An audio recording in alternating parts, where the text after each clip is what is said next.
All right, so we are back. So I want to read you guys this article right here regarding Floyd Mayweather facing some racially charged threats after John Gotti fight, right? So Floyd Mayweather and John Gotti fight featured a chaotic end with both fighters' teams stepping into the ring in a wild melee on Sunday night. The war of words continued on social media. Mayweather's family appeared to face a racially charged threat on social media from Gotti's sister, Nicolette. Barstool's Jeff Natto screenshotted Nicolette's Gotti's words directed at the boxer's daughter, Yaya. Gotti has since made her Instagram private after the whole thing, right? So he basically said to Floyd Mayweather, "Your daughter has been ran through by an animal with 12 different baby mamas. You're a little circus animals, all a pack of zoo animals." She apparently wrote, referencing NBA YoungBoy, the rapper who was with his daughter. "I swear on my kids, I'm coming for your daughter. It may be 2 years, 3 years from now, but I'm coming. CUNT." Gotti is John's sister and daughter of John Gotti Jr. The grandfather is the infamous Gambino crime boss, which is none other than John Gotti Jr. Was the acting boss when the elder Gotti was in prison, according to the New York Post. Now, the fight between Mayweather and Gotti has stopped in the sixth round and apparently ruled a disqualification. I think because of too much clinching on the part of John Gotti, which is kind of weird. Bayless, the famous referee who refereed this fight, he's notorious for not liking seeing too many clinches, but to disqualify somebody for over clinching, it's kind of unusual, but nonetheless. Mayweather and Gotti trash talked their way through more than half the fight, with referee Kenny Bayless having a tougher and tougher time trying to separate them and stop their drawing. After Bayless stopped the fight, that's when things took an ugly turn. Gotti started to dip around Bayless to come after Mayweather. Then the two started to throw punches at each other while both of their teams stepped into the ring, where more pushing and shoving continued. Obviously, That's it.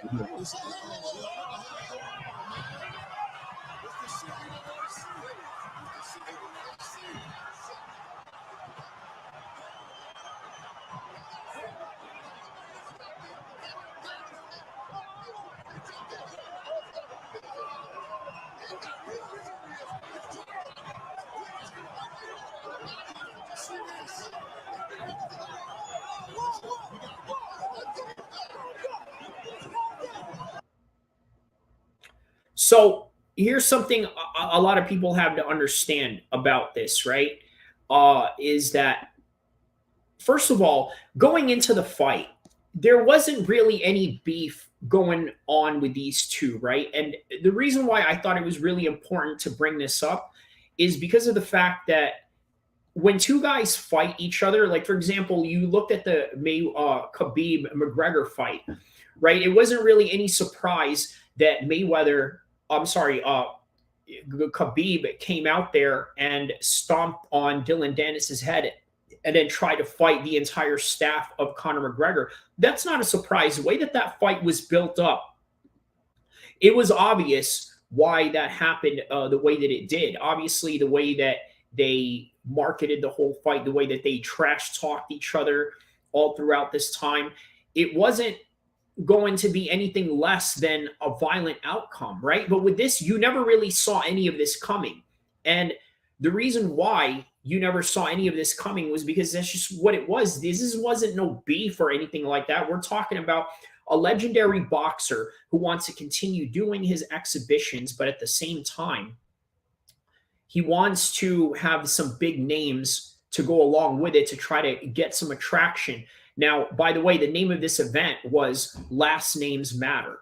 So the fact that last names do matter in that particular aspect, guess what? This is the reason why they picked Gotti to be in this. And so there wasn't really any beef going on. And you got to think, why was it even called for to use these racially charged statements? against Mayweather, right? Well, the only way that you can really understand this is by understanding that, hey, look, you got to understand one thing. Floyd Mayweather, okay, and John Gotti, the one thing you got to understand about this whole thing, the Gotti family just has this racist undertone about them. And it's crazy that I mentioned in part one how a lot of African American rappers look up to the Italian mobsters, right? They love using their names, they love using their moniker, their persona to their gangster rap career. And even Tupac was guilty of this too, as well. Well, the one thing you got to understand is that these Italian guys are very proud of their heritage. And it's not to say that they're just going to be racist right off the bat, but the more proud you are of your heritage, I'm sorry to say, the more racist you're going to be at a certain degree. So it is no wonder why they got so charged up and said all these things. And here's the thing, Mayweather has never done anything to the Gotti family of any sort. So for them to say these things, I think is just really out of whack. At the same time, you also got to take into consideration that Nicolette comes from this crime boss family of some sort. So she's going to act like as if she has some sort of power or some sort of force of like action that she can make out of these situations, when in reality the majority of the Italian mob, a lot of them are already facing time in jail. A lot of them have snitched each other out. A lot of them have gone to witness protection. A lot of them have been dead or in jail. So that's just the reality of all these situations. So I think that's enough time for me on my live right now. I want you guys to go check out my current video that I have up right now, which is titled "What."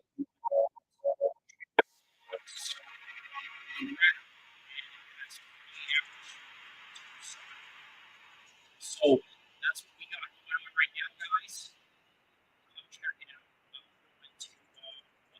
You know what? We can always say, we can always watch this together. Let me see if I can share this right here.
So Conor McGregor, in the current time and space right now of, I would say, maybe June 13th, which is today, or I'm sorry, maybe the 14th rather, has 48 hours. So somewhere in the time of June 13th to June 14th, he has 48 hours to report to USADA.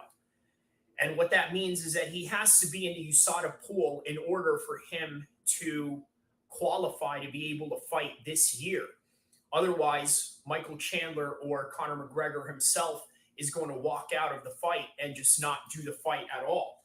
So the issue with that is the integrity that the UFC has to try to maintain in terms of trying to look like a formidable organization that cares about protocols in terms of drug testing, in terms of being in the pool of USADA and being tested at a certain amount of times before contest. And if he's not going to do that and is given special treatments, then it's just going to break the ethos and the culture of the UFC in terms of everything that they're trying to build of fairness, in terms of meritocracy, which we know doesn't truly exist in the realm of the UFC.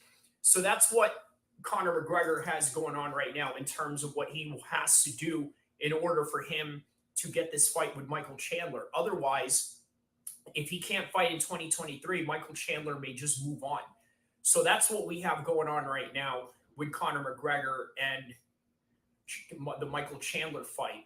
Now, the TUF series is still going to go on. Obviously, they've already filmed it. We already have a winner that is not yet announced because these fights have already happened. So there's no use in trying to stop the Ultimate Fighter altogether. But now you got to think, what does this mean for the bottom dollar of the UFC? They're going to miss out on a couple of millions based on the fact that, well, this is 2023 and Conor McGregor hasn't fought in this year. He hasn't fought in 22. He's only fought in 21 against Dustin Poirier, and then that was it. So they're going to miss out on a lot of cash with Conor McGregor.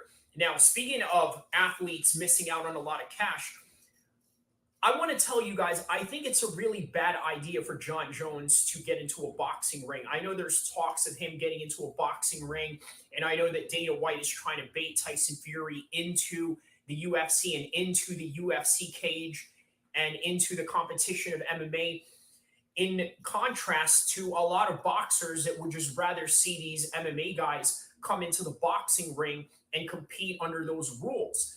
Now, the reason why I think that it's such a bad idea for Jon Jones to compete in boxing is because I honestly think that it could potentially ruin his career. And what do I mean by that? Well, a lot of people didn't really take into consideration how much the Floyd Mayweather Conor McGregor fight affected Conor in his career in terms of being able to take a shot. Now, you've seen that he got finished by Dustin Poirier.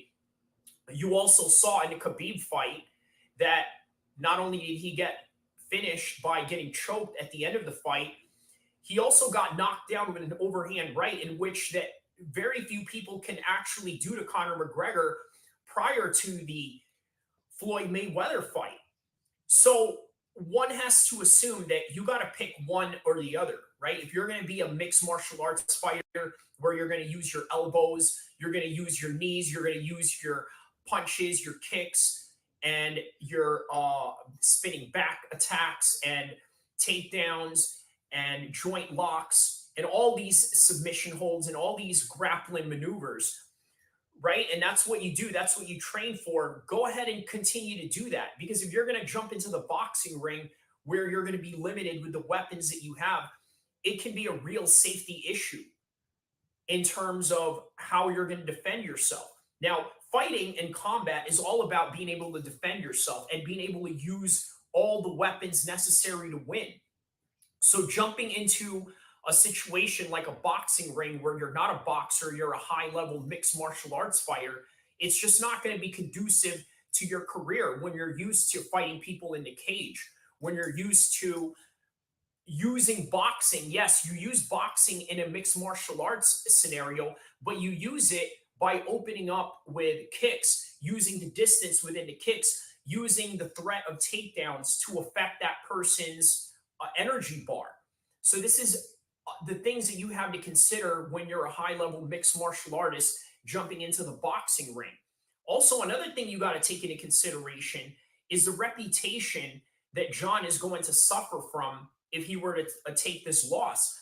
Because let's face it, we would give him credit for being a tough individual, taking on a challenge in a boxing ring, to which is not something that a lot of MMA fighters will do, especially at a high level. Yes, there's a lot of them that have done it in their latter careers or in the end of their roads. But the reality is that top level guys right now that are competing in MMA are just not going to do that, for the same reason why you'll never see Errol Spence or Terrence Crawford jump into an MMA cage. Maybe with the exception of Terrence Crawford, considering that he has a wrestling background and how that can be really helpful to him in those tools that he can use in the cage, and also his high level boxing pedigree that he has. But for the majority of high level boxers, they're just not going to do that. And for the majority of high level mixed martial artists, it's just not something they're going to do. Nonetheless, it's just one of those things where stick to what you know, right? Or stay in your lane, as they say. Now, it's not something that a lot of people like to hear, especially if you're one of those go-getters and you like to try new things and you like to try new ventures. But I guarantee you, if John Jones was to not step into the boxing ring, it would further his career if he were to step into the boxing ring, because he's going to get hurt. He's not going to be able to use the weapons that he normally has, the elbows, the leg kicks, the ground attacks, the ground and pound, being able to finish a guy on the ground, being able to take the guy to the ground. He's not going to be able to do that in the boxing ring. So it's better to stick to what you know, especially when you are at the caliber of John Jones and Tyson Fury. Now, on the reverse side of that, if Tyson Fury was to jump into the the MMA cage, how will that affect his career? Probably in a very negative way, right? He's going to get hurt. His knees are going to get buckled. He's going to have injuries in his joints that he never had before. And that's just the reality of this whole situation of crossover fights. So better to stick to what you know.